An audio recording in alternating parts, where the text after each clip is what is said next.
vamos un poco recordando lo que se había avanzado, ¿no? Antes de esto, no sé si llegaron ya a bajarse la máquina. Creo que ya algunos habían bajado la máquina virtual, ¿no? No sé si alguien ha tenido problemas con el Power, levantar la máquina virtual. Ya, muy bien, muy bien. Porque ya la siguiente clase deberíamos estar un poco de meternos a parte de programación. Es más, les voy a dar de repente mañana o pasado una guía para que cubra el del día jueves, que es feriado. Entonces, esa guía está paso por paso. Entonces ahí practiquen un poco para que conozcan el entorno. Y de repente el sábado hacemos una asesoría para alguien que no le haya funcionado, alguien que de repente tuvo problemas, ahí podemos hacer un repaso, una asesoría. Pero les voy a dar una guía, voy a terminar una guía pequeña de laboratorio, se lo paso por paso, para que ustedes con la máquina que tienen pueden avanzar poco a poco. El, digamos, no perdamos el feriado. De una manera, ya con la guía van avanzando y después vemos si es que algo no se entendió. ¿Sí? Creo que les había dicho el miércoles, podríamos usar asesoría también, para cualquier otra cosa. El sábado también podría programar una pequeña asesoría, sobre todo en las tardes, ¿no? Aunque creo que ustedes tenían clase todo el día, creo, el sábado. Pero a ver si se da un espacio y entran. Bien. Lo que habíamos estado viendo la vez pasada era un poco el concepto de SCADA. Ya sabemos que es un software que tiene ciertas características que ahora lo vamos a detallar, concentrarnos específicamente qué características tiene un software SCADA para poder hacer la supervisión. Habíamos mencionado también que la parte de supervisión monitoreo lo podría hacer con cualquier otro software, pero no tiene tantas características como un software SCADA, ¿no? Ahora vamos a ver la parte de software y la parte de hardware después, más adelante, de lo que contiene un software SCADA y un sistema SCADA, ¿no? Entonces nos habíamos quedado en esta PPT que tenían, que van a estar revisando. Aquí.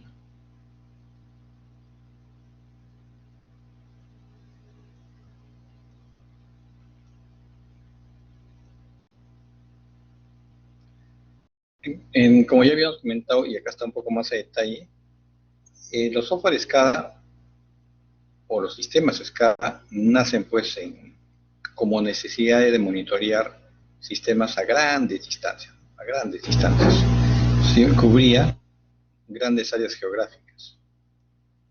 Por ejemplo, una rubro de aplicación definitivamente eran los oleoductos o los gasoductos. Es ahí donde en distribución de energía eléctrica. Entonces, como eran grandes distancias que cubrían kilómetros, se tenía que usar comunicación inalámbrica en principio, un software que era potente para capturar esa información que venía de grandes lugares. Y también controladores especiales, ¿no? O sea, unos controladores especiales que eran los RTUs. Ahí es donde está la parte SCADA, ¿no? Bueno, aquí dice se aplica en petróleo, oleoductos, gasoductos, acueductos. Sin embargo, hoy en día, como que ese concepto se ha reducido, pero se sigue aplicando en rubros petroleros, oleoductos, ¿no? O sea, ahí también siguen los SCADA, sino que ahora también lo podemos ver en plantas o fábricas más focalizados. Entonces no tiene que tener, digamos, distribuciones geográficas muy grandes para poner un sistema SCADA, ¿no? Sino que sea ahora como que restringido también, o mejor dicho, sea orientado también a plantas, digamos, focalizadas. Solamente que sin estas líneas, petróleo, oleoductos, gasoductos, ahí la comunicación era inalámbrica. En estas plantas o fábricas no es necesaria a veces la comunicación inalámbrica. Es suficiente como una comunicación por cable. Por ejemplo, en una refinería. La refinería puede ser grande, pero a veces pues la distancia entre un proceso y el controlador y la computadora encima puede ser de 100 metros, 150 metros, y eso todavía es manejable por cable, ¿no? no estamos hablando de kilómetros. Si ya fuera una distancia quizá de 1 kilómetro, 2 kilómetros, quizá habría que ya comprar un radiomódem, ¿no? Un radiomódem. Pero en general, pues, por ejemplo, Alcor es una planta, pues, por cable suficiente, ¿no? De repente, TGP, que está en el sur, una, una, una zona de TGP ahí, todo es por cable, nada más. Pero, o sea, se combina, ¿no? Ahora está un poco focalizado en plantas, en fábricas y en los tradicionales lugares de grandes distancias, como son petroleras, oleoductos, etc. Ahí viene la importancia de las redes industriales. Las redes industriales por cable y por comunicación inalámbrica. Y todo supuestamente debe ser en tiempo real. Por lo menos eso se espera.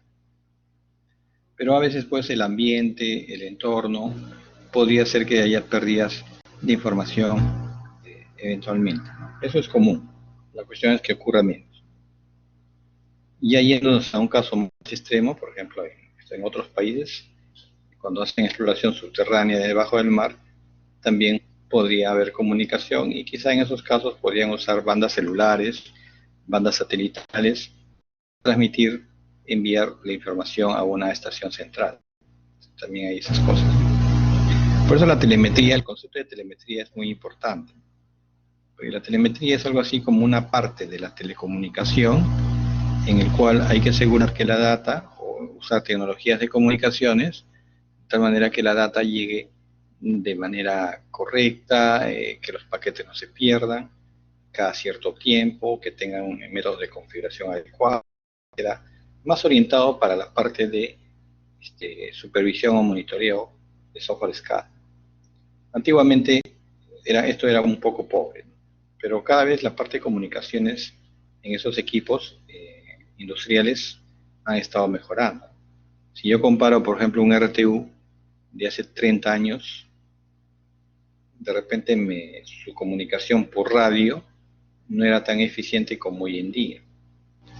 Hoy en día, pues los RTUs que se usaban en sistemas SCADA son bastante sofisticados en comunicaciones. Son equipos exclusivos para comunicaciones.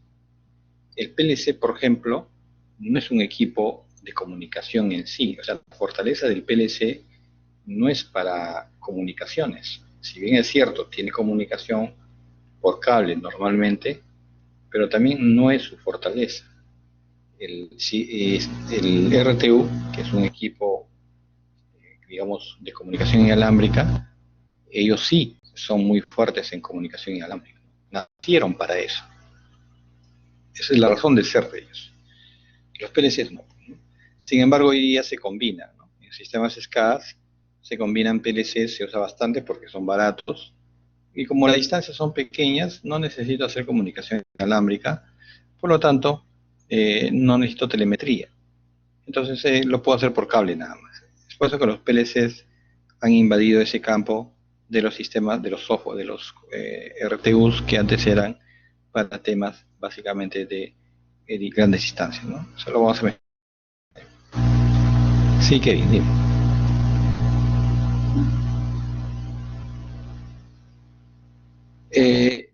No tiene mucho sentido porque son dos tecnologías diferentes. El RTU es una tecnología, es un tipo de controlador cuya fortaleza son las comunicaciones y los PLCs son otra tecnología cuya fortaleza es es la lógica. Entonces, no podría conectar, o sea, no he visto por lo menos que entre ellos se comuniquen, ¿no? El objetivo es comunicarse con la computadora, más bien, con la computadora, ¿no? Es más, de repente de una vez les menciono un poco, de repente aquí lo voy a hacer en Paint, voy a crear un Paint para ponerles un poco las diferencias entre uno y otro. Porque yo sé que hay un software SCADA que va en las computadoras, pero en la parte de campo, ¿qué controlador va? Entonces, eso es lo que hay que de repente de una vez mencionarlo, ¿no? Y ya continuar luego con el PPT y van a entenderlo. Voy a compartir esto.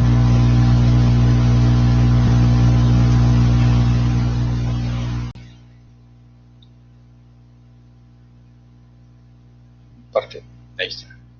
Mira, el PLC ustedes ya lo conocen muy bien, ¿no?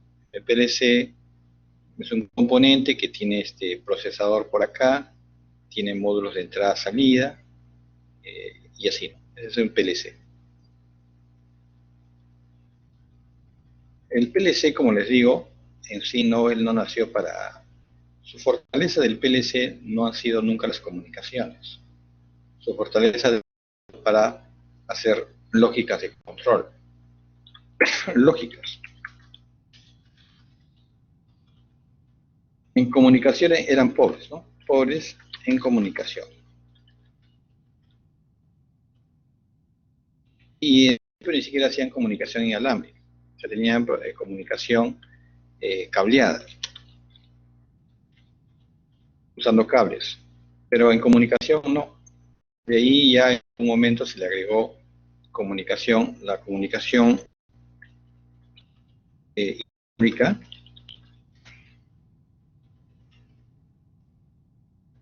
era pobre, no, era nula. La comunicación inalámbrica era nula. A ver, vamos a ver eso. Claro, justamente ahí vienen un poco los avances que se han estado haciendo, pero vamos a ver hasta dónde han llegado, miren. Entonces el PLC nació para hacer lógicas de control. Ese era tenía contactos, bobinas, temporizadores, se podía hacer operaciones aritméticas un poco limitadas, pero se podía hacer comparaciones, etc. En la comunicación cableada no era gran cosa, ¿no? Cuando ya llega la época de redes, como que un poco mejora la parte de comunicación cableada. Y básicamente esas eran las dos características que siempre tenían, fuertes en lógicas de control, no tan fuertes en comunicación cableada, y prácticamente eran nulos, no tenían. Y entonces ellos eran pues para hacer automatismos focalizados en una planta de producción, no se utilizaban en oleoductos, en acueductos, ahí no era su campo de acción. Cuando aparece bueno, en los sistemas SCADA, el RTU es otra tecnología, pero ellos nacen, también tiene CPU, también tiene entradas, salidas discretas, solamente que su cantidad de entradas, salidas discretas pues no es tanta como acá eran pocas entradas, salidas discretas, porque su objetivo de ellos no era pobres en lógicas de control eran pobres, por ahí podías hacer una temporización, activar, desactivar, quizá una comparación pequeña, y básicamente eso, no podías hacer muchas cosas. En lo que sí eran fuertes en comunicación inalámbrica. Ahí sí eran muy fuertes. O sea, ellos nacieron para eso. Nacieron para ser fuertes en comunicación inalámbrica. Y cuando hablamos en comunicación inalámbrica estamos hablando de tres cosas. Por radio, por celular, banda celular, y por satélite. Un equipo, estos son los famosos RTUs, ¿no? Un RTU es una unidad terminal remota. Ellos ya vienen, no es que le vas a agregar, ellos ya vienen con su comunicación con su antena para hacer comunicación inalámbrica. Ya vienen con eso. El PLC no. Entonces, ¿cuál era la idea? Que en la estación central, que puede estar a distancias, como decíamos, puede estar a muchas distancias, los PLCs no estaban. Si acá está la estación de supervisión, está a grandes distancias, kilómetros, aquí, entonces la comunicación se llegaba de manera inalámbrica. Una comunicación relativamente barata son las ondas de radio.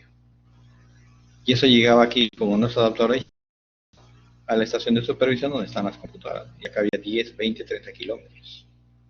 Eventualmente se puso repetidores, pero esa era ahora, y esa es una de las cosas, ¿no? O sea, por eso le digo, acá no es que tú le vas a agregar, digamos, un adaptador de comunicación. Ellos ya vienen con eso. O sea, de diseño, ellos han sido diseñados con componentes de comunicaciones inalámbricas. El PLC no es eso. Ellos le llamaban controladores tontos, porque como sus lógicas eran pobres, por eso le llamaban controladores tontos.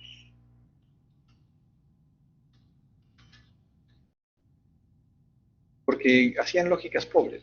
Porque el objetivo también, ellos activaban, desactivaban, pero la esencia era informar a la estación de supervisión de manera eficiente y de la estación de supervisión recibir información a la RTU. Eso era la razón de ser de una RTU. Y así estuvo por muchas décadas. Cada quien tenía un espacio. En los sistemas SCADA estaban los RTUs. Estaban en fábricas focalizadas, ahí haciendo grandes fábricas de control, y estaba bien. Ahora, otra fortaleza del RTU es el bajo consumo de energía. Eso es muy relevante, porque si estos elementos van a estar aislados, como veíamos en lugares de exploración de gas, en distribución de energía eléctrica que van yendo en las grandes, cada kilómetro, entonces se colocó en un RTU, como no hay energía, entonces tiene que vivir solamente con una batería. Por eso ellos tenían de baterías. Y eso no es algo agregado, o sea, ellos ya también nacían, acá adentrito tenían caja para poner sus baterías. Ahí tenían sus bancos de baterías. Para esas baterías, pues, van de baterías. Ya tenían ahí su espacito, ¿no? Tienen espacio ahí para poner su banco de baterías. Y esas baterías, pues, para que te dure, de repente, meses, definitivamente la tecnología electrónica del RTU tiene que ser especial. ¿Sí? Porque, como les digo, su esencia de él es como un puente, ¿no? Reciben información de la estación de supervisión, interactúan con los actores, hacen algunas lógicas pequeñas, reenvían la información de campo a la pasta de supervisión. Como están a gran distancia y están en zonas, de repente ni siquiera hay energía eléctrica, entonces con una batería podría trabajar tranquilamente un buen tiempo. Eso, digamos, y eso que involucra que el RTU es una tecnología de controladora. Tú le puedes poner una batería de carro al PLC y seguramente no te dura más de 3 días, o de repente hasta menos. Porque el diseño electrónico de un PLC no está concebido para ahorrar energía. El RTU sí fue concebido para trabajar de una manera de tal que el consumo de energía era bajísimo. De tal manera que con un banco de baterías pequeño, o sea, una batería pequeña, tamaño de que puede caberte en la mano, podría durar varios meses, ¿no? Para que haga eso, el diseño electrónico tiene que ser especial, ¿no? Ahí hay técnicas que de repente ustedes lo han visto en microcontroladores, que eso pues ahora se conoce, pero antes no se conocía, ¿no? Es el modo de suspensión de las computadoras, el modo de bajo consumo. Eso no es nuevo, eso no es algo nuevo, ¿no? Eso yo lo conozco hace más de 20 años, porque en los RTU se ve eso. Los CPUs podían trabajar en modo idle, en modo de bajo consumo. Se despiertan cada cierto tiempo, hacen la comunicación, después se duermen. Otra vez solitos se despiertan, hacen la comunicación y después se duermen. Y cuando se duermen, ellos consumen microamperios. Y cuando se despiertan, consumen algunos miliamperios. Pero eso son técnicas, pues, justamente que lo permite la tecnología RTU. El PLC eso no puede hacer. O sea, no solamente son las comunicaciones inalámbricas que ya viene incorporado y se puede adaptar para radio, para celular o satelital. No solamente es eso, sino que también era el consumo de energía. Entonces el PLC ahí no podía competir. ¿Cuándo compite el PLC? Cuando los sistemas SCADA se trasladan a fábricas, a lugares focalizados. Entonces ahí, como la comunicación, como había energía eléctrica y como la comunicación no es inalámbrica, entonces el PLC le empieza a quitar mercado a los RTUs en esos lugares. Y también el PLC es un poco más ambicioso como tecnología. Empiezan a aparecer los radiomodem. Entonces, hoy día tú le puedes agregar aquí un equipo que es un radiomodem, viene con su antena, el radio, pero es un equipo agregado, no es parte del PLC. Este de acá es famoso radiomodem.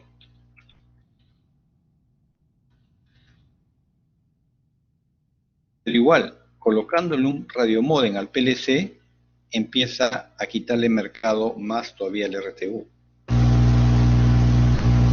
Y llega un momento en que el RTU ya empieza a ser desplazado. Porque como en lugares, dice, mira, el PLC sale más barato. Si yo le pongo un radiomodem al PLC, incluso sigue siendo más barato que el RTU. Así es, el radiomodem se encarga de la comunicación inalámbrica. Normalmente es por ondas de radio. Hay también hoy en día módulos para bandas celulares, ¿no? Para PLCs. También se utiliza eso. Pero aquí es lo que voy. Pero si era un lugar donde había energía eléctrica y yo le puedo poner un radiomodem, prácticamente le empieza a desplazar el RTU. Pero un PLC con radiomodem incluido no es más potente que un RTU, porque el RTU, la parte de comunicaciones es integrada, es algo natural. Para eso fue concebido. En el PLC es diferente, es algo agregado. Y eso es a veces algo que la gente no entiende. Y eso incluso yo a veces cuento bastantes anécdotas de mi trabajo que he tenido. Y bueno, esas cosas a mí me han alimentado bastante. También a veces lo cuento para que vean pues que las cosas hay que tenerlas claras cuando tú estás en campo, ¿no? Si no solamente eres académico y bueno, acá el papelito aguanta todo, ¿no? Yo recuerdo que una vez un supervisor de Camisea, que estaba estudiando maestría, yo estaba enseñando una maestría en gerencia de mantenimiento, y dentro de la maestría de gerencia de mantenimiento había un curso de automatización. Y bueno, les daba algunos tipos de automatización, ya eran pues gente de peso, ¿no? Bueno, lamentablemente ya no estoy ahí en esa maestría, ¿no? Es en la Universidad del Callao. Y la mayoría pues ya que tienen más plata que de lo que uno piensa. Ya que todos los alumnos ya eran señores, pues no adultos, ya que trabajaban en petroleras, trabajaban en energía eléctrica, de gas, ya que todos, ya que tenían un buen billete, pues, ¿no? Y ahí un señor que me dice, ingeniero, ya que lo que está explicando me interesa, ¿y sabe por qué? Porque justo estamos comprando, hemos tenido problemas en tal estación, él trabaja en Camisea, en la distribución. Y me enseñan sus planos, habían celdas, cada ciertos kilómetros tenían celdas. Y me dice, miren, acá en esta caseta tenemos un PLC. Me están ofreciendo PLC, pero ahora RTU me dice, obviamente detallada de SCADA, y me dice, y justamente el proveedor no estaba en... ¿De qué distancia vas a empatar para la comunicación del otro punto? Más o menos 15 kilómetros. ¿Y qué es? ¿Poniendo un radiomodem? Sí, estamos poniendo un radiomodem. Yo le digo, mira, o sea, le digo, ¿qué PLC? Era un Siemens, ¿no? Era un Siemens. En sí, pues varios también modelos de radio, ¿no? Yo le digo, bueno, ponle, sé que... Pero, y el RTU, y ahí me empieza, él había dudado por el tema del RTU. Le había... Y ese que usted menciona, ¿no? Le digo, mira, el RTU definitivamente se lo lleva de encuentro a un radio. En comunicaciones inalámbricas, más potente. Y yo he tenido la suerte de trabajar solamente una vez, o sea que es fascinante. O sea, las configuraciones que tú haces en un RTU tienes que saber de telecomunicaciones, de radiocomunicaciones. Hay parámetros que sinceramente hasta yo no entiendo, porque tiene un montón de cosas. Te cambian de frecuencia automáticamente, buscan un barrido de manera automática, tratan de no perder el enlace. Seguramente los radiomodem hoy en día, sobre todo que están apareciendo para los PLCs, también pueden llegar a ese nivel quizá, pero es algo agregado al PLC, ese es el problema, y ahí tiene su gran debilidad, porque cuando empieza a empatar con el bus del PLC, no, ya empieza a tener fallas. Por eso yo digo siempre, no es lo mismo algo que nazca desde su concepción, salga bajo un diseño ya definido, algo que comparando con algo que agregar cosas. No es lo mismo. Entonces, efectivamente, perdón, es mucho más potente. Comento eso, ¿no? Digo, bueno, yo te recomendaría un RTU e incluso les di algunas marcas. Así es, algo así, exacto, es un buen ejemplo eso, ¿no? Es un buen ejemplo, o sea, tu carro no va a funcionar mejor, no me vas a decir pues que sí, mira, mi carro está funcionando, bueno, puede estar funcionando bien con GNB, pero definitivamente, o con GLP, pero no me vas a decir que mejora mejor porque que cuando estaba con gasolina. No es lo mismo, ¿no? Claro, al final puedes ahorrarte dinero, puedes tener esas cosas, pero estás dañando la máquina. Estás dañando la máquina. Entonces no me puede decir que es mejor, pues. No me puede decir que es mejor. Entonces yo le había comentado eso. Y como el curso dura casi 3 meses también, 3 hasta 4 meses, porque era una vez por semana nada más, el sábado, entonces ellos habían comprado un PLC. Y terminó el ciclo. Y me acuerdo pues con otro grupo, vuelve a encontrar. Y me dice, ingeniero, ¿se acuerda? Me acuerdo, ¿no? Normalmente me acuerdo, todos los que me preguntan me acuerdo, ¿no? Siempre y me empieza a decir, ingeniero, yo, ¿se acuerda del PLC? Hemos comprado, pero está teniendo fallas. Pero le digo, han hecho un buen enlace porque ahí para trabajar con radiocomunicaciones es una cosa bien importante, es saber hacer radioenlaces, líneas de vista. Normalmente trabaja con mapas topográficos donde se ven las isopinas, creo que recuerdo. Y como yo también de transporte, un poco digamos, captado información de radiopropagación. Ahí, si eres experto en radiopropagación, en sistemas haces. Una cosa es radiopropagación o radiopropagación, es telecomunicaciones. Aquí la radiocomunicación es importante. Yo no soy experto en radiocomunicación, pero sí aprendí algo en el Ministerio de Transporte y Comunicaciones cuando estaba en un proyecto. Entonces tenía que hacerse lectura de isopía del terreno, porque todo esto pues está digamos, en las zonas rurales, pues, ¿no? Entonces tienes que ver, si tienes que elevar la antena, cuánto de torre tienes que hacer, si es que no hay línea de vista. A veces, pues, ahí las torres son fundamentales. Y si es que no hay, si la torre te va a hacer, la torre también es cara, entonces puedes hacer triangulación. Ahora, dentro de radiocomunicaciones tienes también HF, VHF, UHF. No sé si esas cosas conoces. Antiguamente, ¿qué es lo que se hacía? Como el terreno era muy difícil, había muchas alturas, entonces lo que se hacía es se disparaba la onda de radio al cielo. Chocaba en la ¿cómo es? Estratosfera, choca y de ahí cae. O sea, estás triangulando. Y solamente que eso no es tan confiable.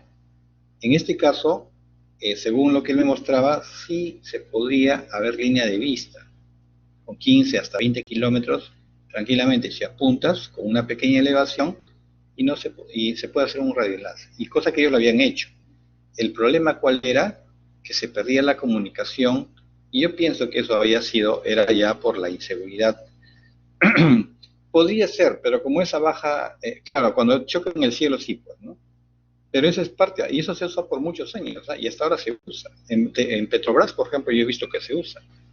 Yo alguna vez también estuve en Petrobras haciendo proyectos, no llegué a campo, pero sí en la oficina acá en Lima, viendo y usan esos enlaces. Todavía ya no tanto como antes, pero lo lanzan al techo, a la estratosfera, a la troposfera y de ahí rebota, porque no queda otra, no queda otra.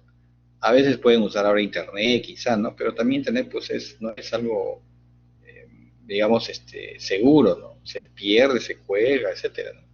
Pero todavía se usan esas cosas.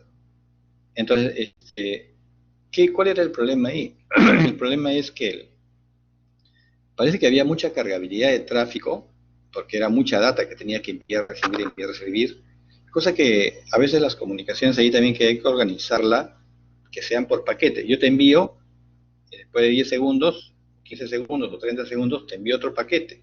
No es necesario estar enviando continuamente, no vayan a pensar que es así. Normalmente a veces uno lo programa para que sean intervalos.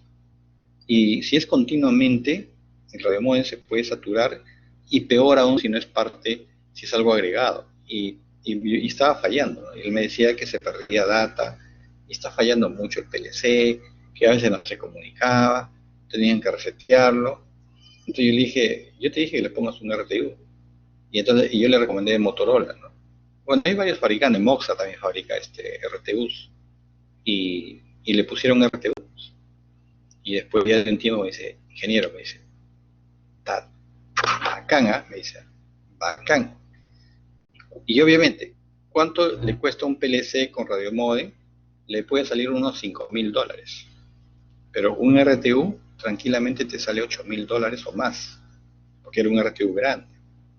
Pero ese es el tema, los RTUs son caros. Los RTUs no son muy baratos, que digamos, porque es una tecnología muy especializada en comunicación.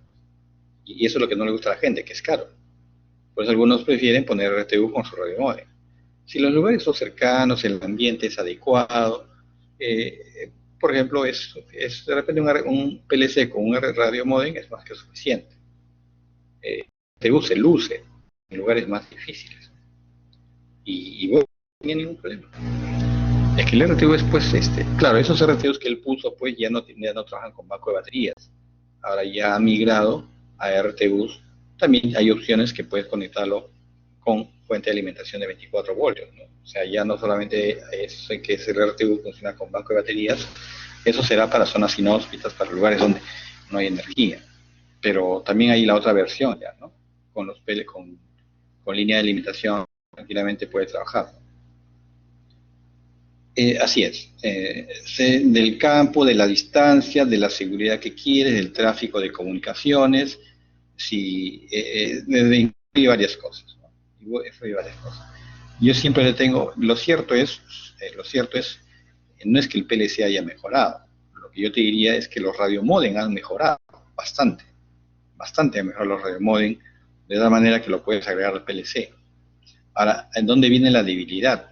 Que el PLC tecnológicamente está presto para recibir el radiomodem. Es ahí donde puede fallar.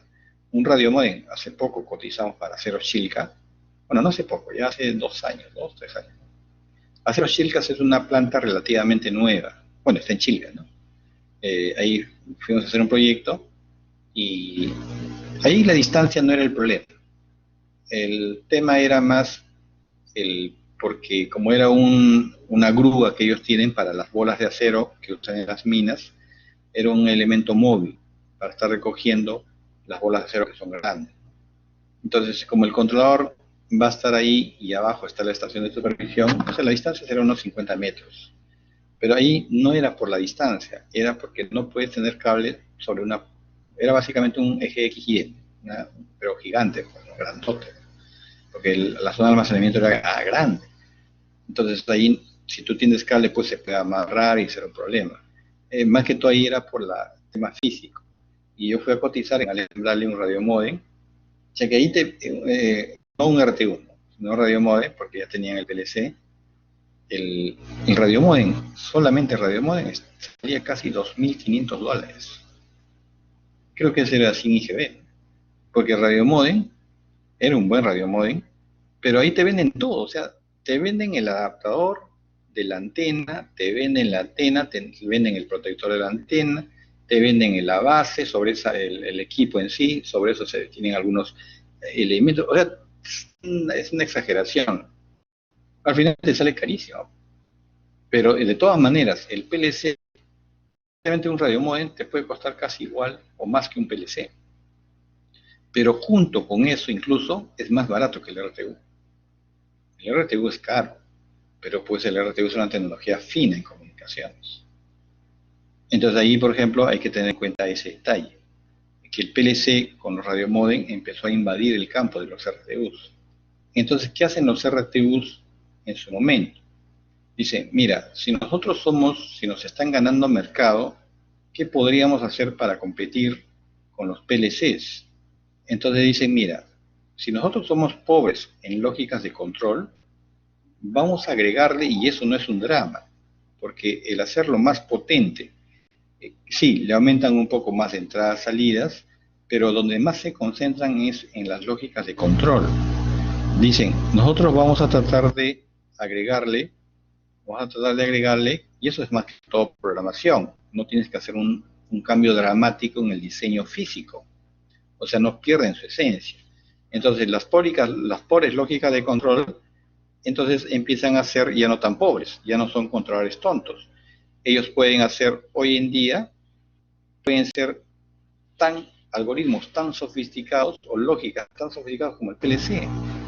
Hoy en día tú no puedes distinguir, si tú lo ves desde el punto de vista de lógica de control, y sería interesante que ustedes busquen algunos manuales de un RTU, tienen comparadores, tienen bobinas, o también tienen otro lenguaje de programación, del estándar 61131, tienen timers, tienen contadores, tienen operaciones aritméticas, tienen PID, tienen bloques PID, tienen tienen todo lo que el PLC tiene. O sea, ya no hay, y los te dicen, ¿no? Si los PLCs nos quieren competir en comunicaciones, entonces nosotros avanzamos en lógicas de control. Y bueno, en la parte de entradas y salidas obviamente también lo aumentan un poco, ¿no? Entonces, hoy día es difícil, la gente, ahí viene el problema. Dice, ¿cuándo escojo un RTU o cuándo escojo un PLC? No sé cuál escoger, porque aparentemente en programación tienen todo. Contadores. El otro tiene timer, el otro tiene timer. El otro maneja entradas y salidas analógicas, el otro también. El PLC tiene comparadores, tiene operaciones aritméticas, el RTU también. El PLC tiene algoritmos PID, el RTU también lo tiene. O sea, en lógica ya lo que eran controladores tontos ya no dejaron de ser controladores tontos, porque le han aumentado potencia en programación. Pero yo te diría, si tú lo ves en aplicaciones de SCADA, el RTU lo supera al PLC, pero siempre todavía, por ejemplo, en CEDAPAL. En CEDAPAL hay muchos, como ahí en CEDAPAL es toda una corrupción enorme. Hay un montón de áreas de proyectos. Y hacen todo lo que le da la gana siempre, es una abuso. Y eso me consta. ¿Qué es lo que hacen? Dicen, este es mi proyecto, voy a comprar un PLC con su radiomodem. Hace sus enlaces de radio, todo. Pero otra área dice, no, yo voy a comprar RTU y bueno, porque aquí ya sé que es mejor y tal. Y lo hace con RTU. Cuando de repente lo podría haber hecho con un PLC. Entonces al final está todo un zancochado. Por un lado ves RTUs, por otro lado ves PLCs, es un zancochado. Entonces es así, eso pasa en CEDAPAL. Y en otras empresas, en las ahí sí son un poco más estudiadas las cosas, ¿no? Dice, si amerita un RTU, ponen un RTU. Si amerita un PLC, ponen un PLC. Y yo tengo que saber las debilidades y las fortalezas de cada uno. Y debo saber decidir en qué momento conviene. Lo que sí, como les digo, los RTU son caros. Normalmente es 1.5 que un PLC. Así es un promedio entre 50 y 60% más que un PLC. Con las mismas características, pero que el PLC, el RTU, pues es una tecnología fina. Y comunicaciones es exquisita, ¿no?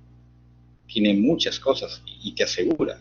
Y encima, como les digo, todavía se mantiene tradicionalmente los RTUs que trabajan con banco de baterías. Todavía se mantiene eso. O sea, tienes la opción, si quieres trabajas con banco de baterías, o si quieres trabajas con la opción de ya energía eléctrica. Obviamente cuando son pequeños trabajan con banco de baterías. Un RTU grande no tiene sentido trabajar con banco de baterías, solamente los pequeños. Pero ahí está, pues ahí está la comparación. Entonces hoy día en los sistemas SCADA ves de ambos. Por ahí vas a ver RTUs, por ahí vas a encontrar PLCs. Ahora los RTUs también se puede usar con cable. Los PLCs se puede usar con cables normalmente. Entonces encuentras una combinación por aquí y por allá de ambos. Entonces es lo que pasa, ¿no? Es lo que pasa, se empiezan a combinar tecnologías, uno viene, mete por un lado, otro mete por otro lado, y a veces ya genera un sancochado. Y hay que, en un momento, pues, la gente ya no sabe qué puse y para qué son peleas.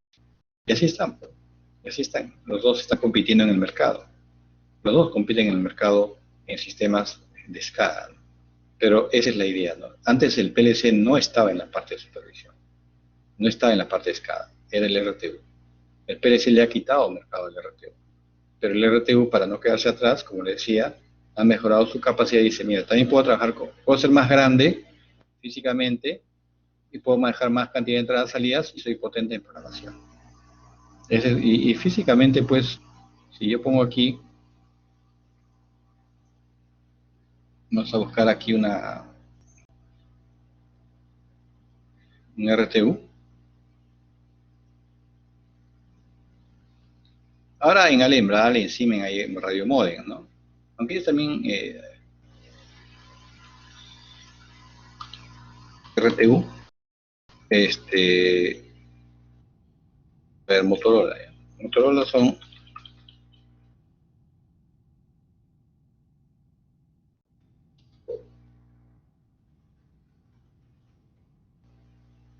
este es un RTU, por ejemplo. Claro, parece un PLC, como le digo, tiene módulos de entrada, pero esto definitivamente de acá, este no trabaja pues ya con baterías, ¿no? Esos trabajan ya con energía eléctrica. Este es otro, el Moscat, creo que es el Moscat. Esos son los RTU. Tienen también módulos de entrada y salida, pero estos son ya los modernos. Ahora, este de repente trabaja es de uno de bajo costo, de repente se trabaja con banco de baterías todavía. Este es uno potente. Este Motorola es uno potente, ya que tiene un montón de cosas. Otra fortaleza, no solamente de los RTUs, es que es un protocolo seguro. Por lo menos en la comunicación inalámbrica, los protocolos no son realmente dios a los del PLC. Por ejemplo, donde aparece, no sé, este es un RTU, esta es entrada salida pequeña. No hay que buscar una entrada, sí trabajan con energía eléctrica, no son fuertes pues en comunicaciones. Es un modcast, seguramente en el cable y lo llevan a una antena arriba, ¿no? La antena está en la parte superior, no se ve eso. Tienen un cable paralelo hacia la antena. La cabina tiene varios puertos de comunicaciones, tiene muchos protocolos de comunicaciones también. Es otra fortaleza de ellos. Ellos manejan muchos protocolos, algunos por cable y otros por inalámbrico. O sea, son variables en comunicación. El PLC normalmente pues tiene una comunicación a dos puertos, nada más. Y si quieres tienes que agregarle otros más, módulos. Pero estos tienen un montón de puertos de comunicación. Algunos tienen hasta 16 puertos de comunicaciones. O sea, es que están hechos para eso, ¿no? O sea, para eso han sido diseñados los RTUs, ¿no? En Moxa también tiene ciertos modelos, ¿sí? Ese es, digamos, los famosos RTUs, ¿sí? Entonces, eso es un poco para que tengan una idea de cómo se posiciona el RTU inicialmente dentro de los sistemas SCADA y cómo después el PLC lo trata de sustituir, como que lo ha hecho bastante. Los PLC siempre han sido una tecnología que se han querido meter con el RTU. Antes se metieron con el controlador de lazo y también le quitaron mercado. Últimamente quisieron competir con los DCS, pero no han podido. Los DCS pues es una tecnología muy superior y el PLC tendría que dejar de ser PLC para llegar a ser un DCS, pero no pueden. O sea, quieren hacer esas cosas, pero no pueden, ¿no? En algún momento vamos a hablar de DCS y también lo vamos a comparar con PLCs. El DCS es una tecnología muy superior.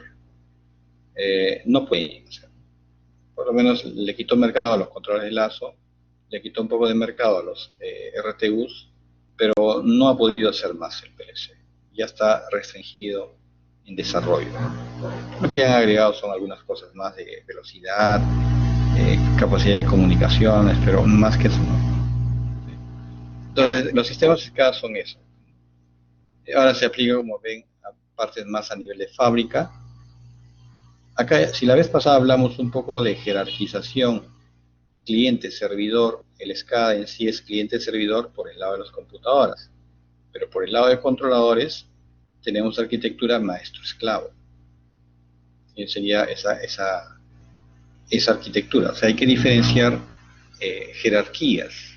Una cosa es la jerarquía o la arquitectura cliente-servidor por el lado de las computadoras, que hay computadoras clientes, hay computadoras servidoras, pero el otro lado es por la parte inferior. Por la parte inferior, que son los controladores, también se jerarquiza.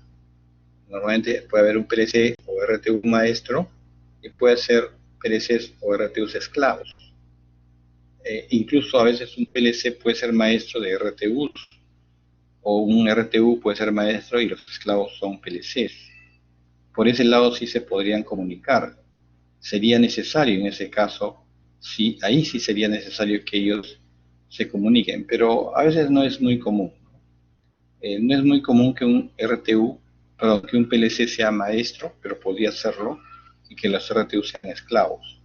Normalmente, si es que hay una combinación, el maestro es el RTU y los esclavos son los PLCs.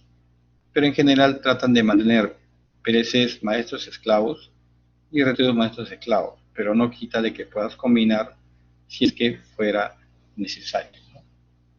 Esa es una jerarquía que se hace. Ahora, ¿por qué se hace esa jerarquización? Imagínate que tienes acá un controlador.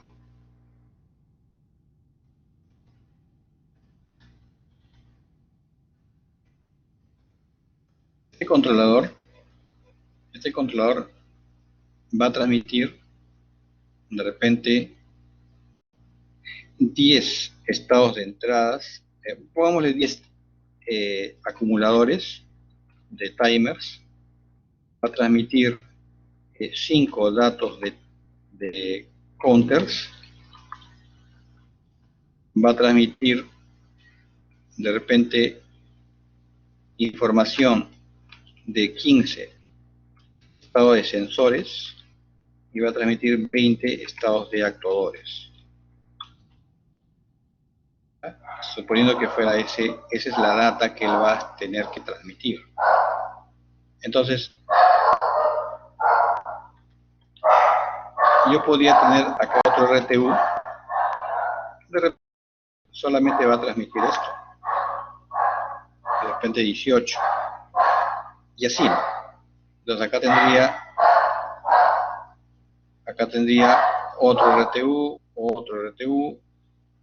y todos tienen que comunicar inalámbricamente cierta información. La computadora estaría por aquí, suponiendo que no hay muchas jerarquías, pero acá yo tengo el servidor, la PC Server. Si aquí tengo la PC Server, ¿cuánta data? Mira, él tendría que decir, mira, mándame el dato. No lo hacen todos a la vez, pues tienen que turnarse. Mándame el dato, ya te envié el dato, ahora tú mándame el dato, ya te envié el dato, ahora tú mándame el dato, y así, uno por uno. Sí, sería muy tedioso, ¿no? Imagínate que si tengo 50 puntos. Entonces lo que se podría hacer, y es lo que se acostumbra a hacer, es jerarquizar. Lo que podríamos hacer, dices, mira, acá yo tengo, suponiendo que este sea el RTU 1, este sería el RTU 2, este sería el RTU 3, y este es el RTU 50. Son 50 puntos. Voy a quitarle este de acá. Son 50 puntos. Y para regresar al primero, otra vez hacer un barrido. Lo que podría hacer es quizá poner aquí un maestro. Y este maestro, por ejemplo, por decirlo, ¿no?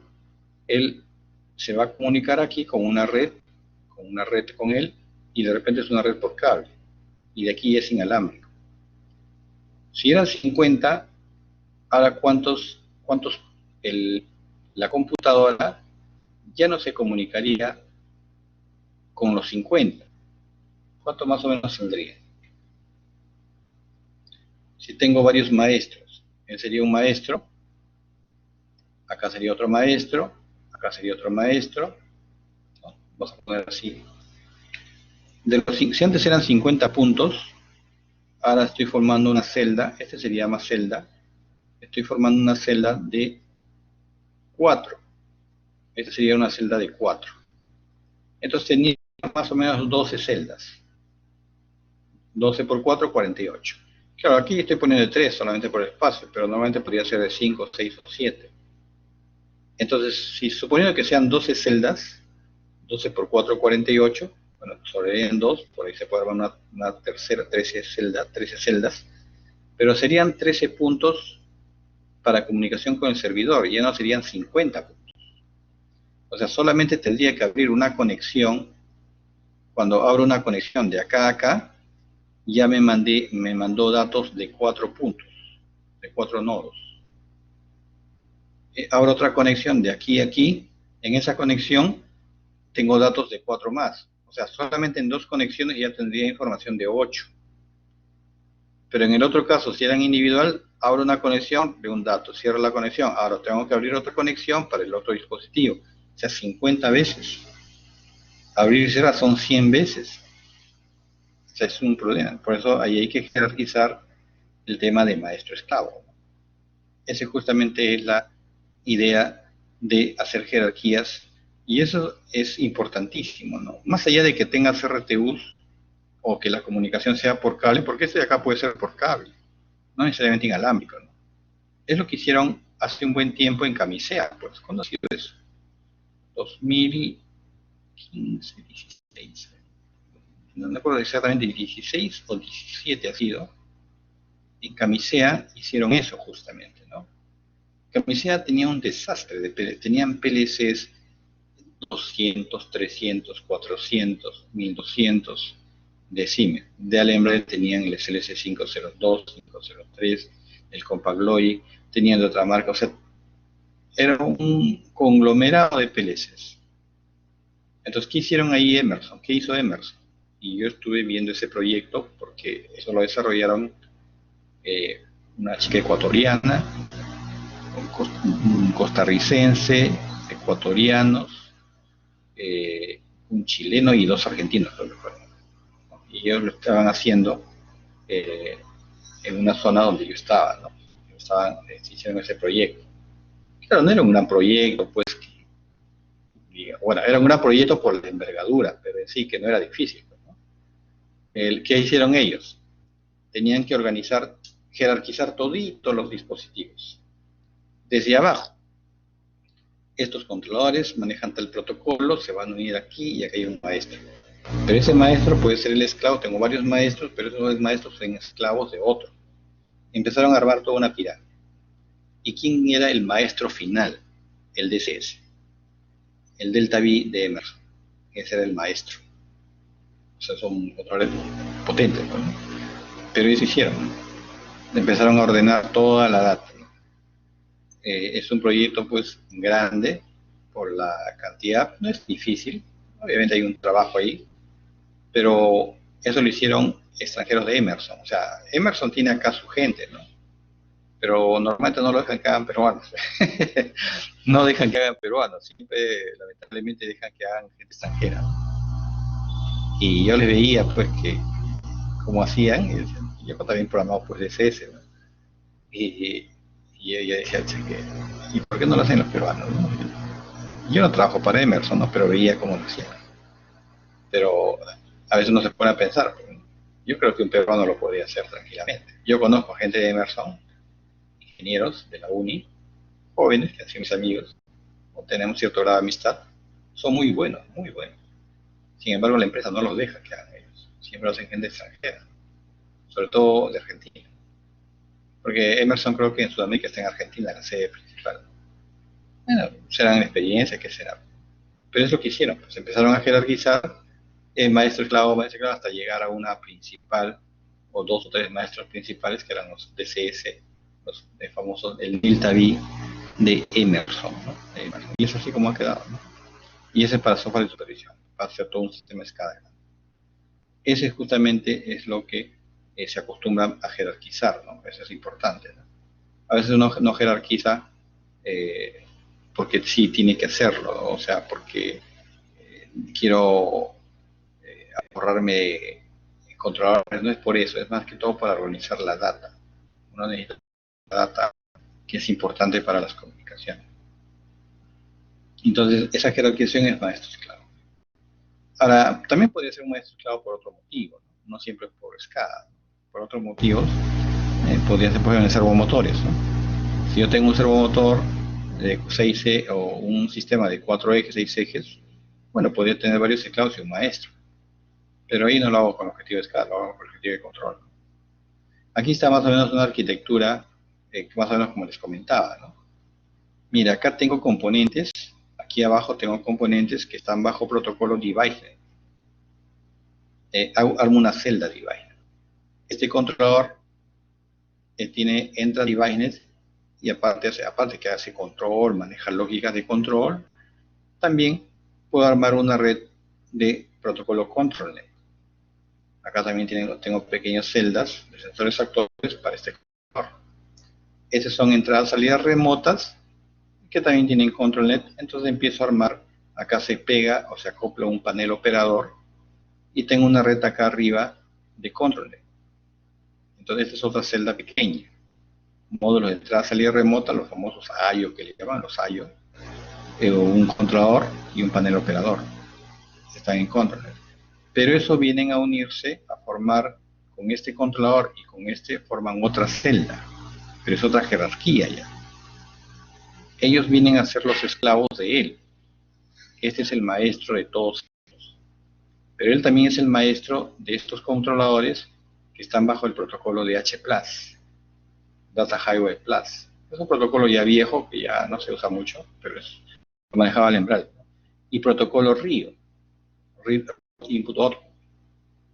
Y así, a este nivel, y él engrana entonces, mira, por un lado, integra protocolos de H+, esclavos de H+, esclavos que están sobre RIO, esclavos que están sobre ControlNet, y sobre esos esclavos ControlNet, algunos tienen esclavos DeviceNet. Entonces empieza a escalar. Claro, qué cosa más hacen cada controlador, ¿no? No solamente, claro, sino también están haciendo otras cosas más ahí, ¿no? Pero mira, igualito este controlador de acá también puede tener hacia abajo toda una red de jerarquías. Y al final ellos dos entran ya en Ethernet industrial. Ahora, sobre Ethernet industrial, mandan la data a los servidores. Acá les he puesto 2 servidores. Acá está la licencia SCADA Server. Y ellos ya distribuyen la data por Ethernet a los clientes. Aquí les estoy poniendo 5 estaciones clientes. Estos son los clientes donde hay que, como decía, ¿no? Hay que comprar licencias SCADA para computadoras clientes y hay que comprar licencias SCADA para computadoras servidoras, ¿no? Entonces ellos lo distribuyen. De tal manera que en este punto, esta computadora de aquí podría tener información sin ningún problema de este sensor capacitivo, por ejemplo, o fotoeléctrico. Es un fotoeléctrico. No habría ningún problema. O esta computadora de acá, ¿no? Esta computadora de aquí podría tener, vamos a ponerlo con otro color,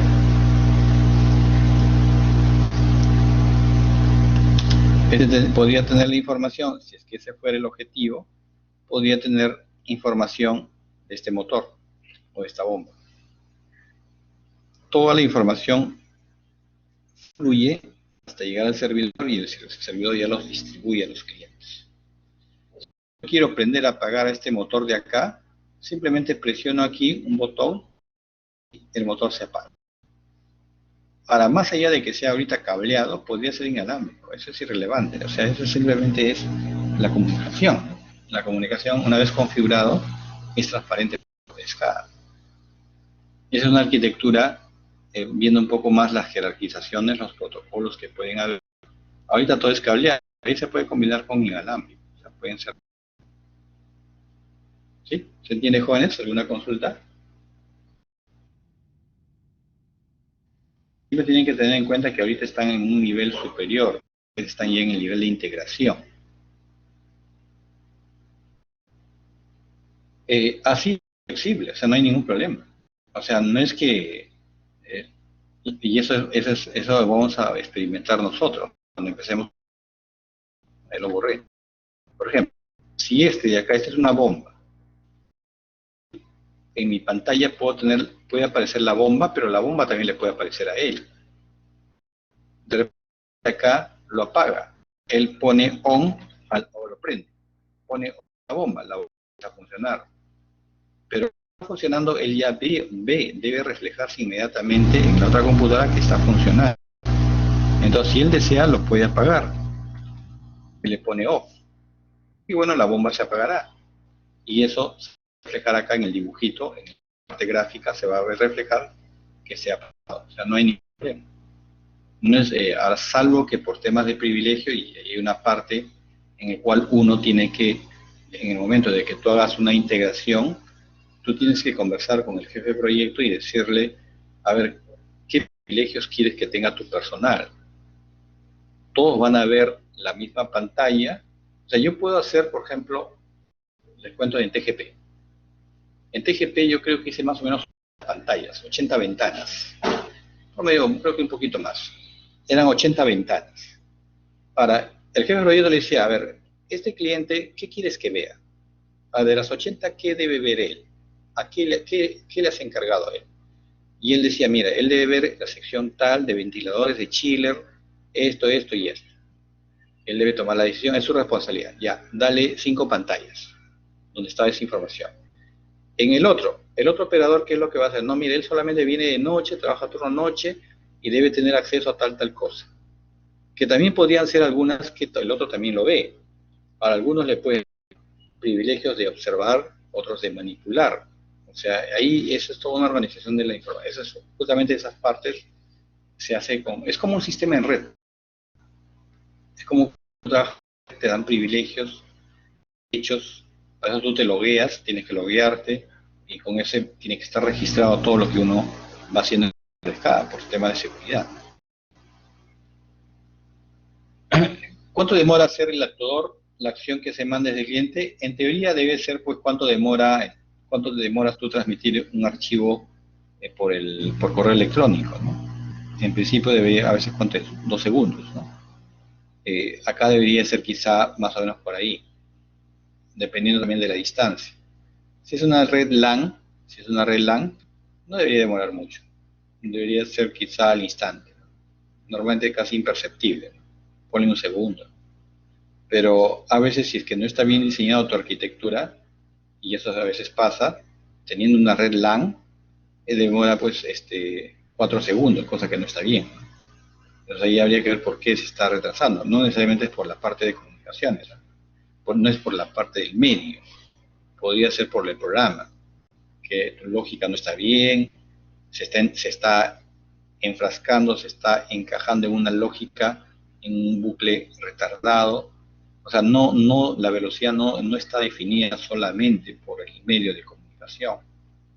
Vamos a ver que hay otros componentes dentro de la escala que también tienen que ver con parte de la comunicación. Y eso también puede, como dicen, atorar y aletargar la comunicación, ¿no? Pero en principio, normalmente es inmediato. Es inmediato. No debe demorar mucho. Esa es un poco la idea de los famosos, por un poquito entrando al tema de la arquitectura SCADA. ¿Sí? No sé si tienen alguna consulta. Jorge, José, bueno, hay dos José Luis. José Luis Campos, José Luis Duldeña, José Iso, Fausto Bobadilla, Cebolla Chancafe. ¿No? Sí, sí. Kevin, Luis, Marcio, Marco, Pedro, Sergio, Pablo, Amir, Alberto, Carlos, Cristian, Diego. Sí. Bien, jóvenes. Por favor, descansamos 5 minutos ya, sino que estoy todo el día, ya me estoy quedando sin voz ya. Estoy quedando sin voz. Descansamos 5 minutos nomás, ¿ya? Para avanzar un poco más y descansamos. ¿Ya? Descansar. Solamente quiero tomar un poco de agua caliente porque ya mi voz se está hundiendo. ¿Ya? Descansar 5 minutos, por favor. ¿Sí? 5 nada más.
Bien, avanzamos un poquito más, ¿ya?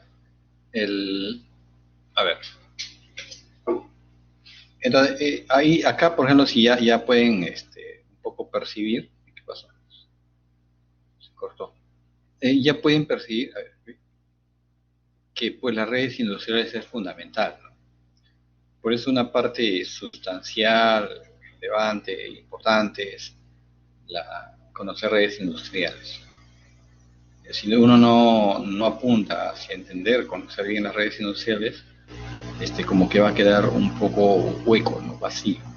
En lo que vamos a ver nosotros es SCADA, creo que ya les había dicho algo, las redes industriales va a pasar un poco desapercibido por el tema de que vamos a trabajar a nivel de supervisión.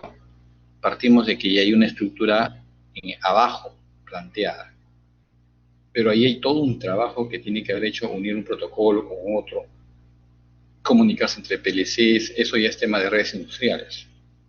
Yo parto de que eso ya está planteado.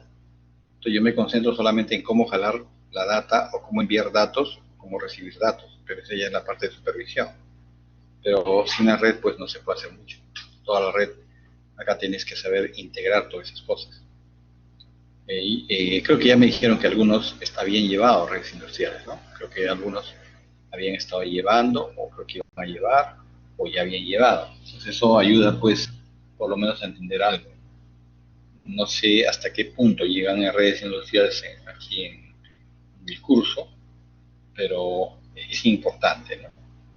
Justamente como cada vez he estado viendo la necesidad de los alumnos en diversos, ¿sabes? No solamente alumnos, ingenieros, jóvenes, que salen al mercado y no conocen redes industriales, justamente con esa percepción, yo estoy tratando de dictar, ya dicté un curso de PLC por mi cuenta, en verano, iba a dictar de redes también, pero ya me ganó el tiempo. Y con todos estos problemas lamentables que está ocurriendo de la pandemia, pues también a uno le baja la moral, uno tiene perdido familiares y todas esas cosas, como que también a uno lo frena, ¿no? Pero estoy, por ejemplo, planteando, porque hay varios que me han pedido redes industriales de varios lugares. Entonces, es algo que se debería de afianzar en general. Por eso les digo, ustedes tienen suerte de llevar un curso de redes, llevar un curso de sensores, actuadores, porque esas cosas, pues, son importantes cuando si quieren van a seguir en esta línea de desarrollo en automatización y control, tienen que saber esas cosas. Es así de cajón. Sensores actuadores, PLC, redes y SCADA, es lo mismo. Y bueno, variadores de velocidad si tienes la oportunidad. Por lo menos es lo mismo. Después, poco a poco, ya vas averiguando de PAC, y eso lo vamos a ver en su momento, un poco de PAC, un poco de DSS. Por lo menos, DSS sí es difícil simular, ¿no? Pero como son tecnologías muy exquisitas, ya no se dispone de simuladores, ¿no? Es algo que tenga que... Lamentablemente mi amigo ya estaba en Emerson, me iba a dar el simulador y ya se retiró, creo que ahora está en otro sitio. Y ya no lo encuentro también. Pero no es como conseguir un simulador de PLC, ¿no? Puedes encontrarlo y practicar, pero de PAC todavía tengo, ¿no? En esa máquina virtual que les he dado, ahí está de PAC, que es muy cercano al DSS. Entonces, en el curso por lo menos les voy a dar una idea para que sepan qué es un DSS, qué es un PAC, qué es un controlador avanzado, y bueno, la parte de SCADA. La parte de redes sí no lo tocamos. Entonces, como les digo, con esa percepción que tengo, pues que cada vez pues, las redes industriales es más importante, está pensando dictar en algún momento, espero que se pueda a mitad de año, ¿no? Se puede más antes, pero esos son sobre todo los que no llevan, ¿no? Y afianzar esa parte, porque ese es el esqueleto, ¿no? Puedes saber PLC, pero si no sabes redes muy bien, te quedas ahí estancado en PLC. Puedes saber SCADA, pero si no sabes la parte de redes bien, entonces también te quedas en la parte estancada en la parte de redes. Entonces el que une es la red es muy importante. No, ahorita no tengo. Yo en algún momento también quisiera hacer videos de clases para ya no estar dictando, pues, ¿no? O sea, les pongo el video y ahí está todo, ¿no? Pero bien elaborados, pues, ¿no? Bien elaborados. Y yo he estado averiguando cómo hacer videos, es toda una técnica, ¿no? Yo, por ejemplo, he visto de una, ¿cómo se llama? ¿Cómo se llama esta empresa? Parker. Ustedes busquen, entren a los videos de Parker sea, que son excelentes. ¿Ah? Eso es todo un trabajo y yo le consulté a unos especialistas, me decían, no, eso tienes que hacerlo con trabajo. ¿De quién me decía? Eso lo hacen, hay una especialidad que hacen eso. No sé cómo, es muy bonito, ¿no? Incluso hay videos que ellos hacen de neumática, hay videos que hacen es una empresa, ¿no? De industrial. Es como los videos de Wicca. En algún momento creo que yo les dije, control, visiten la página de Wicca. Wicca, por ejemplo, se especializa en sensores actuadores, en instrumentación. Y sus videos, ahí tienen varios videos en la página de Wicca. Son muy bonitos, ¿no? Pero las de Parker son excelentes. No sé cómo hacen los dibujos, la animación, o sea, es muy bonito. Yo quisiera en algún momento tener ese tipo de presentaciones. Sé que me dijeron que hay un trabajo de cámara, de edición y todas esas cosas. Ya un poco me desanimó, ¿no? Un amigo que conoce eso me dijo, no, esto no lo vas a hacer poniendo una canción, tienes que poner subtítulos, poner editar, hacer muchas cosas, ¿no? Es un trabajo enorme. Pero en algún momento quisiera hacerlo, sí, en algún momento quisiera hacerlo, ¿no? Para tener ya todo organizado y bueno, pues estar, digamos, porque a veces es un poco repetitivo, ¿no? Sí, es que si te vas a dedicar a la automatización, variadores, redes, SCADA, PLC, por lo menos. Si puedes DCS, bien. Si puedes PAC, también. Básicamente es eso. Que esa es eso, la esencia, ¿no? Por ahí luego puedes meterte un poco a estrategias de control, que también es importante. Estrategias de control, de meterte en lo que es FISPOR, que también dicho sea de paso, usted lo lleva, ¿eh? En control de procesos, creo que tienen un curso de control de procesos, creo que es selectivo también. Ahí ven estrategias de control. Tienen que saber lo que es estrategia en razón, feed forward, cascada, override, split range. Eso es lo que se ve en en campo, ¿no? Es lo que se ve en cabeza ya es por la parte de control, ¿no? O sea, como les digo, las cosas ya están bien definidas. No hay que averiguar o complicarse qué debería saber. Yo por eso a veces por ahí hice un resumen de qué cosa deberías aprender para poder entrar y tener claro hacia dónde voy a apuntar. Claro, uno no lo aprende eso pues de la noche a la mañana, ¿no? Pero por lo menos tener idea para que poco a poco digas, voy a ver un poco esto ahora, después de cada 2 meses esto, y vas aumentando y vas creciendo ordenadamente, ordenadamente. Eso a veces es importante, porque si no está desorientado, también a veces se escoge mal. Y ahora con todo este tema de industria 4.0 también hay que saber eso. También hay que saber eso, el tema de industria 4.0. Voy a conseguirme a ver un IoT, voy a conseguirme un gateway de IoT. De repente, ojalá que haya tiempo para hacerles un demo, ¿no? Pero quería comprarlo, ¿no? Pero están caros también, 4.000, 5.000 soles. Entonces aquí está la telemetría que hablamos, como dice, telefonía, radio, satélite, todas esas cosas, todo ese medio de comunicación. Mira, por ejemplo, aquí en esta zona, que es una especie de cerro, dentro, acá no se ve ahorita, pero debajo de él hay todo un sistema de automatización pequeño para extracción de agua. Pero mira, acá ya ven una celda solar, y acá arribita no sé si ven una famosa antena Yagi, las famosas antenas Yagis. Esto es para ondas de radio, ¿no? Comunicaciones. Entonces, si yo, acá no hay pues energía eléctrica, por eso está justamente un panel solar. Y debajo de él puede estar todo un sistema de control de nivel o extracción digamos, de nivel. Ahora acá podríamos tener todo todo un mecanismo de automatismo, ¿no? Por ejemplo, eso es justamente la telemetría, pues como les digo, que es comunicaciones inalámbricas, sea por radio, sea por satelital. Es toda son tecnologías de comunicaciones. Esa es justamente la idea. Aquí hay algunos pequeños, eh, digamos, radioenlaces. Los radioenlaces pues son fundamentales, ¿no? Estas torres, las torres antiguamente, hoy día un poco ha bajado esto. Antes todo era torres, ¿eh? Ya ustedes seguramente no han visto, una de las torres más altas en el Perú era la que estaba en Plaza de Hacho, por Plaza de Hacho, viniendo del RIMAC, yo me acuerdo de joven, de niño, cuando me iba hacia el centro, pasaba por la Plaza de Hacho, y más allá, debe ser 1 kilómetro, pasando a la Plaza de Hacho, a la derecha había una empresa de chatarra, creo que ahora ya no existe, pero ahí había una torre que era inmensa. Arriba era la torre, era tremenda torre, así como la que está bien acá. Y aparentemente tú veías la torre que estaba vacía, pero en la punta, arriba, estaba la antenita así chiquita. Pero tremenda estructura que era, cuánto metal metían ahí, solamente con la intención de levantar línea de vista. Y la antenita chiquitita. Esa torre incluso salió alguna vez en un documental, porque era una de las torres, creo que era la torre más grande en el Perú. Pero ya hace años pues lo sacaron, pues, ¿no? Ese tiene su historia.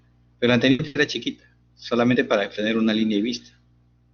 Me dio bastante pena porque lo llegaron a sacar, ¿no? Y eso es lo que ocurre, ¿no? En algunos lugares levantan. Ahora lo que hacen mucho es triangular también. Dice, mira, si yo no veo de aquí a aquí, pero puedo ver de acá a acá. Entonces, si este de acá ve hasta acá, entonces triangulo.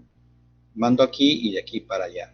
Entonces, es lo que se acostumbra a usar mucho porque los equipos de comunicaciones de radio han cambiado bastante. Entonces, pueden hacer esa triangulación y de alguna manera podrías evitarte estar tendiendo una torre inmensa, ¿no? Salvo un caso particular. Pero los repetidoras, los radioenlaces son importantes. Por ejemplo, aquí, de repente de esta zona lanzas la información. Acá he puesto un PLC, pero pueden ser muchos, ¿no? Se manda, se enlaza con él. Acá hay un RTU, también tiene su zona de trabajo y eso se vaya a Ethernet para la estación de supervisión. Aquí, por ejemplo, los radiomodems, puede ser un RTU o parte de un PLC. Mira, las ondas de radio, dice, normalmente yo me comunico por ondas de radio por la parte superior. Pero como las ondas de radio no son 100% seguras, por lo menos un poco más seguras son las ondas electromagnéticas, o sea, las ondas celulares. Entonces dice, si en algún momento se pierde la comunicación por aquí, automáticamente se engancha por la telefonía, por celular. Pero a veces la telefonía, por lo menos como se usaba antiguamente, y me acuerdo, creo que también les comenté, cuando fui a Petrobras, me llamaron para hacer un proyecto, porque ellos, y a mí me parece curioso aquella vez, porque ellos, por ejemplo, creo que pagaban $5,000 mensuales por una banda de celular, y les parecía caro. Bueno, Petrobras, pues, no es la empresa Petróleos de Brasil. Me imagino que $5,000 pagar por comunicaciones celulares, eso pues más de 10 años atrás, era bastante, dice, ¿no? Y querían cambiarlo todo por ondas de radio, porque sus comunicaciones eran por celulares, pero dicen que era muy caro, la tarifa que ellos pagaban. Entonces querían cambiarlo por ondas de radio, ¿no? Ahora, pero hay un enfoque intermedio, que tú podrías decir, mira, es como una llamada telefónica, ¿no? Yo automáticamente, normalmente me comunico por ondas de radio, pero si en algún momento se pierde el enlace, automáticamente abro la línea y empiezo a comunicarme. Cuando ya se recupera la comunicación inalámbrica, automáticamente conmuta, deja la banda celular, cierra la llamada y entra a la banda de radio. Por eso digo, ahí las comunicaciones, el equipo de radio es muy importante. ¿Hasta qué nivel llega la inteligencia? Entonces va haciendo esos barridos. A veces va haciendo comunicaciones en una frecuencia y va viendo por estadísticas que se está perdiendo algunas tramas o tiene que reenviar y ve que ya está habiendo problemas. Entonces, ¿qué es lo que hace? Cambia de frecuencia automáticamente. Eso le llaman los famosos saltos de frecuencia. Eso es muy común en los radiomodems, en los RTUs, por ejemplo, que tienen su parte de comunicación. En algún momento enganchan otra banda y ahí se empiezan a comunicar de manera fluida. Y si es que hay algún problema, otra vez cambian de banda. Eso van haciéndolo programadamente o automáticamente para que las comunicaciones sean más seguras, ¿no? Y las ondas de radio son baratas, ¿no? Normalmente creo que el Estado peruano, bueno, hay bandas libres en ondas de radio, hay bandas libres, pero a veces también hay bandas comerciales. En la banda libre corre ese riesgo de que en esa área otro esté usando esa frecuencia. Es un riesgo que, bueno, tendrías que correr si es banda libre, ¿no? Pero si es comercial, por lo menos el Estado peruano te asegura que esa frecuencia ha sido, digamos, concesionada a una empresa, entonces nadie lo puede usar, por lo menos te asegura eso, ¿no? El Estado. Eso lo hace el Ministerio de Transporte y comunicaciones. Yo estuve alguna vez en esa área y me daba cuenta pues cómo llegaba gente de minas, llegaba gente de muchas empresas para pedir licencia. El Estado en teoría es dueño de las frecuencias y cobra un canon por eso, ¿no? Pero ese canon de todas maneras es mucho más barato que usar bandas celulares. Ese canon se paga anualmente y era un costo relativamente barato, ¿no? Entonces ahí pues si es que quieres, y en teoría si tú estás pagando ese canon, en teoría el Estado debería de garantizarte que esa banda es para ti y nadie más lo va a tocar, entonces tienes por lo menos asegurado eso. Pero tú sabes cómo es acá, pues. Tú sabes cómo es acá, en principio el Estado no te da garantía. Es como cuando tú compras internet, pagas ahorita tengo problema de internet un poco mejorado, pero hago un contrato de 100 megas, me aseguro que deben dar por lo menos el 70%. De 100 megas que tengo un contrato me está llegando 5 megas, ya pues es un abuso. Aquí tengo que reclamar, es así, ¿no? Y lo mismo pasa en eso. O otro pirata por ahí usa tu banda de frecuencia y te malogra.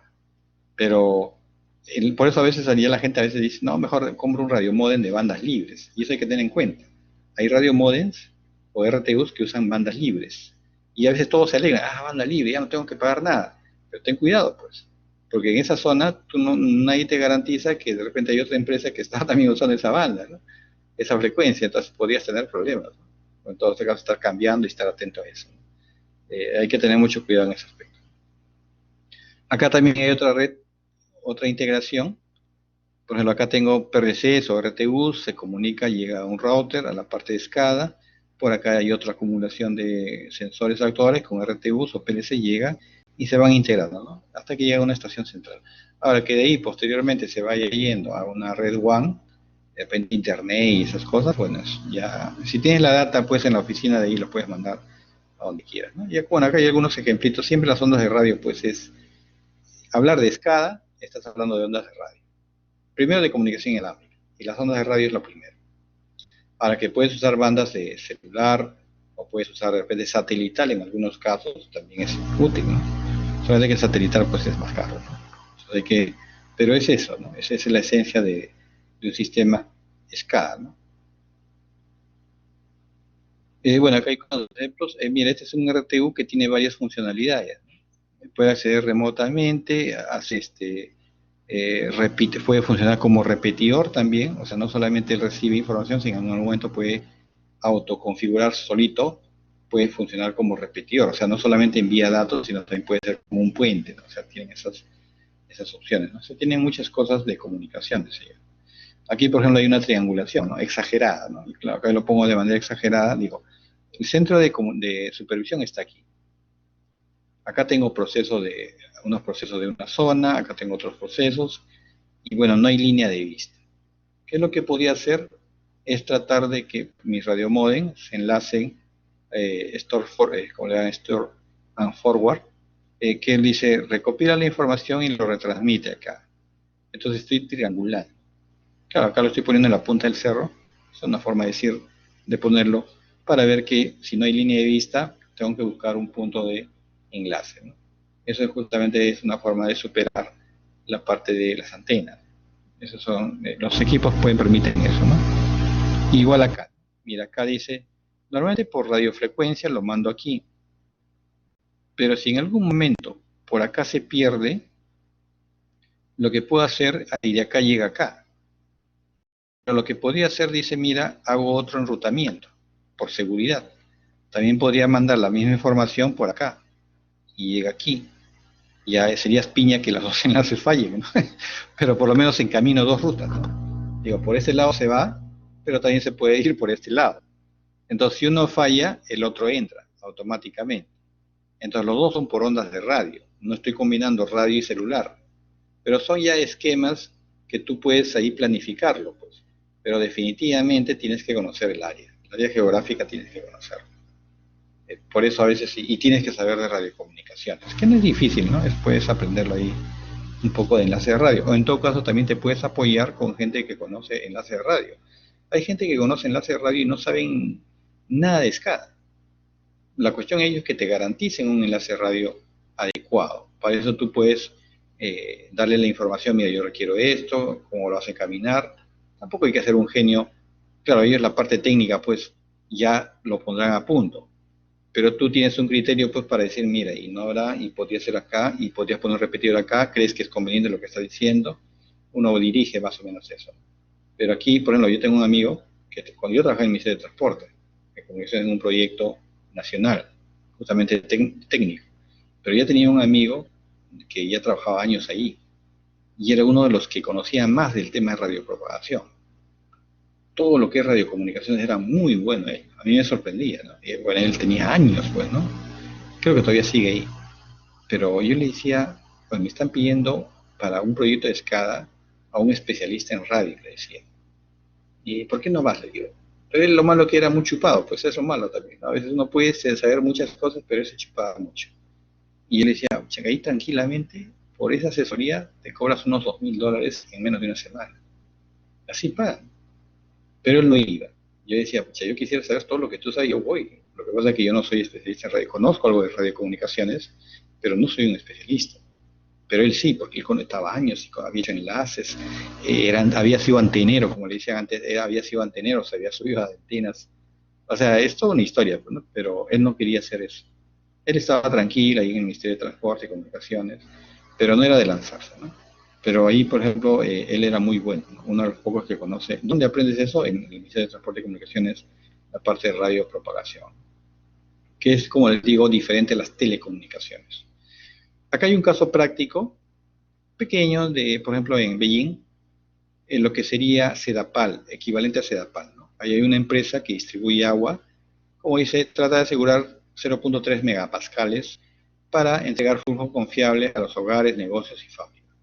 Obviamente que ahí no es como Sedapal, o sea, es su equivalente, pero son buenos, bueno, acá no.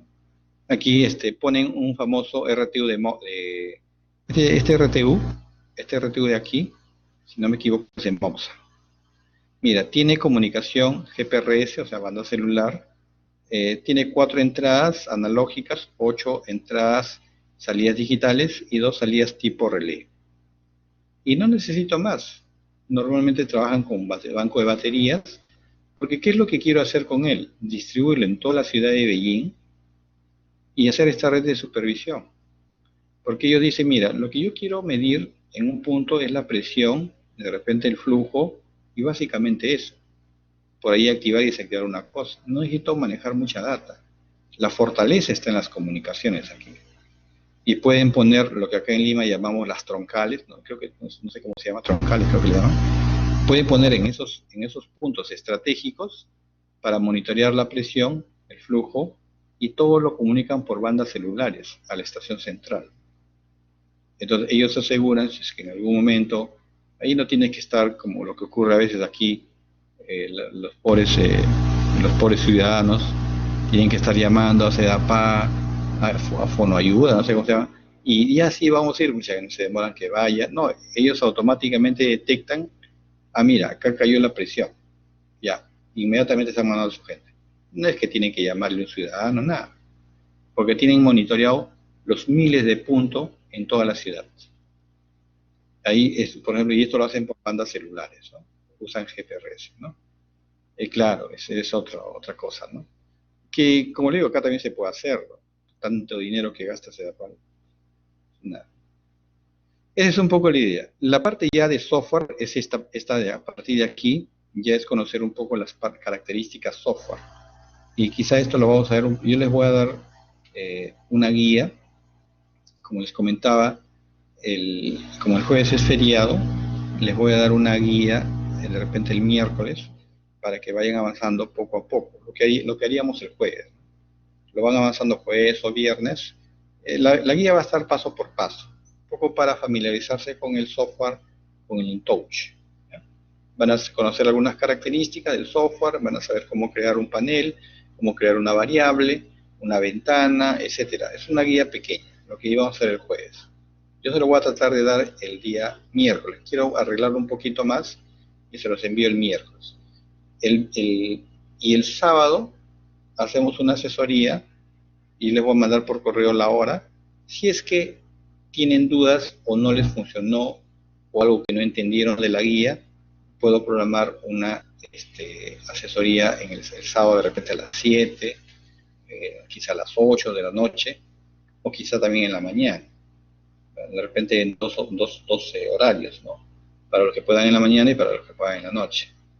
Entonces, pero eso si es que le salió bien, entendieron todo, no es necesario que entre. Pero por de repente alguien quiere consultar algo, no le funcionó bien, tiene una duda, entra a la asesoría, ¿sí? Entonces así vamos a hacer, ¿ya? Yo les voy a mandar por correo las horas que voy a estar disponible, de repente uno en la mañana y uno en la tarde, porque de repente algunos pueden en la mañana, otros pueden en la tarde, tarde-noche, pero tengo que mandarles, como les digo, la guía.